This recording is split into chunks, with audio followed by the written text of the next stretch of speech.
Lesson 5.3, Proving Triangle Congruence by SAS. Essential question, can I prove two triangles are congruent by SAS? In this lesson, we're going to find a shortcut to proving triangles are congruent.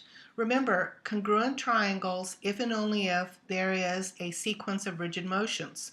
We have found in the last lesson that we don't have to find this sequence of rigid motions. If we can match every single angle to every single side, we know that a rigid motion will take place. The lesson here is going to even shorten the amount that we have to show by only having to show two pairs of sides and an angle. Let's go ahead and take a look at the theorem. The theorem is called side-angle-side congruence theorem, abbreviated SAS. If two sides in the included angle of one triangle are congruent to two sides in the included angle of a second, then the two triangles are congruent. The proof goes like this. We have to use rigid motion to show that just this piece of information, just the two sides and the angle, is enough to get us to do a mapping. All right, let's go ahead and start right here. We can take a look. We have two sides and we have an angle, and what we're going to want to do is match DA with D. So we're going to use a translation to match these up, and that's what's happening here. They're hooking up here. Okay, the next step is to take this side and this side, and we're going to rotate it so that they're going to match here. Now we have these two angles that are matching, and we have these two sides that are matching, and if we do a reflection, this side will match to this side, this angle will match to this angle, and all of these other sides and other angles that weren't mentioned will come along and get mapped. So our shortcut is called SAS. Okay, before we go any further, let's talk about included angle versus non-included angle. Included angle means it's the angle found between the two sides that you are talking about. So 15 and 12, this is the angle formed by the two sides. This is a non-included angle. The included angle would actually be this, and the non-included means that it's not between the 21 and the 17. All right, let's take a look at a proof where we try to show the triangles are congruent by this shortcut, side, angle, side. We're going to have to show a pair of sides and two pairs of sides and one pair of angle. All right, I'm going to do my work right here. This is just things that I'm thinking about before I actually do the proof. Well, I can see that I have a pair of sides because I have BC congruent to AD, and I can see I have another pair of sides, and that's this one right here, and we usually mark reflexive with a cross, so I know AC is congruent to AC. And now the question is, can I find an angle? Well, I do have these parallel lines, and I know that this angle will be congruent to this angle, so I'm going to write that. Now you can't just say angle C, because angle C, this is angle C as well. So we have to say angle BCA congruent to angle DAC, and that's going to be with this: if two lines are parallel, then alternate interior angles are congruent.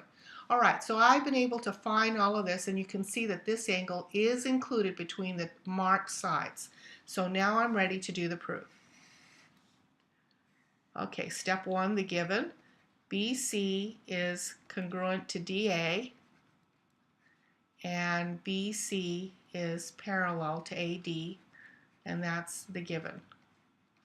Now I want to write this right away because I have a pair of sides. So I like to cross off, as I'm going through the proof, I like to cross off and say I've met my goal there. Okay, now my angle, remember these two angles. So I'm going to write angle, and in my preparatory work, I already have it written down. So all I'm going to do is copy down in my preparatory work, and I'm going to write, this should have been a 2. If two lines are parallel, then alternate interior angles are congruent. Okay. Now this is going to be a pair of angles. I just want to call your attention to, remember, the parallel came from the given. And my end of my theorem is matching my statement right here. I've said angles are congruent, and I've written angles are congruent here. Okay, step 3, I can go ahead and cross this off. My other side in my preparatory work is AC, congruent to AC, and that's going to be reflexive. I'm going to write an S here.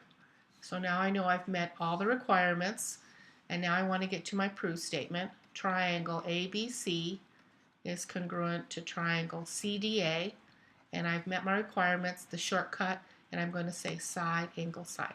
Now, you don't have to have it in side, angle, side order. As long as all three of these are mentioned before line 4, you're okay.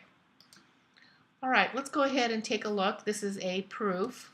So I'm going to want to do a proof, and then I'm going to want to find x and y. Okay, here's my preparatory work. I have side, angle, side, and I can see here that I'm given a pair of sides, and I'm given another pair of sides, and my angle is going to come from here, and these are my vertical angles. So I think I'll be able to get through this proof. All right, step 1, we write AC congruent to CD. Those are with the 1 tick marks. And the BC congruent to CE. Doesn't really matter the order of the letters. That's given. And while I'm doing this, I like to do this. I like to put S so I know I've met my S requirement and my S requirement. And step 2, my hint is the vertical angles. And again, you can't call this angle C. You got to call it ACB. You got to use 3 letters, DCE, and that's because vertical angles are congruent. And I'm going to put my A. Notice I didn't go in side, angle, side order. I just made sure all of them were listed. And now I'm ready for the last statement, and I can say triangle ABC is congruent to triangle DEC, and it's through the shortcut side, angle, side. Now I'm going to actually solve for x and y. Remember, I was told that AC, this thing, is congruent to CD. So I'm going to go ahead and write that. I'm going to write 4y minus 6 is equal to 2x plus 6. And I can't solve for x or y yet. Now I also know that 3y plus 1 is equal to 4x. Okay, so I have what we call simultaneous equations. There's a variety of ways you can solve this. One, you can solve for x and then put x in, or you can do the elimination method where we put x and y on one side and the number on the other side. And I think that's what I'm going to do. I'm going to have 2x on this side. I'm going to put 2x, and then when I subtract 4y, I'm going to have a negative 4y equals, and then I'm going to subtract 6 on both sides, negative 12. So I subtracted 6 to get the negative 12, and I subtracted 4i to get this one. Now over here I'm going to have 4x, and I'm going to bring the y over to this other side, so that's 3y is equal to 1. So now all my x's and my y's are lined up. I want to be able to multiply the top by negative 2. When I multiply the top by negative 2, I'm going to get negative 4x plus 8y equals 24. And then I'm going to have a 4x minus 3y is equal to 1. And then I'm going to add, that goes to 0, so this is 5y is equal to 25, y is equal to 5. Well, if y is equal to 5, that's one of my answers. Y is equal to 5. I've got to figure out my x. So I'm going to use this one right here. So I'm going to put a 5 in here, and that's going to be 15 plus 1 is equal to 4x. So 16 is equal to 4x. X is equal to 4. So now we have x is equal to 4. And a great review of some Algebra 1. All right, in this diagram we have a circle, and what can we conclude about these two triangles? Well, one of the things we can conclude is all of these are congruent to each other because it's a circle, and we know that all points on a circle are the same distance. We also know that these are vertical angles, so we can say that.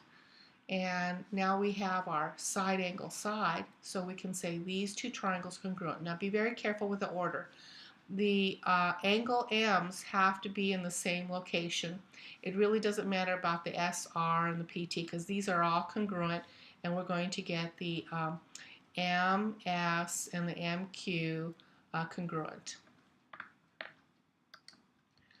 All right, another proof. We're going to, it looks to me like in my plan, I like to do some pre-planning. In my plan I can see that there's a reflexive, so I can see my plan will be side angle side. One of the sides is given. They have an angle bisector, so I'm going to be able to get my angle, and then my reflexive will be my side. So let's go ahead and fill this out. So this is my side pair, so I can cross this off. And here's another side pair. That's from the reflexive. Now, right here we have an angle bisector. And when we have an angle bisector, it cuts angles into two. So this is my angle pair. And this comes from definition of angle bisector. Now, once I've met the plan, I can now say the triangles are congruent by the shortcut side angle side. Okay, here's your opportunity. I've given you all the steps. See if you can figure out the reasons, and the answer will be shown in the next slide. And here's the answer. And notice how I go about writing all my pairs here. And I want to make sure I fulfill the shortcut and I have every single one of these pairs shown. And this is the end of the screencast.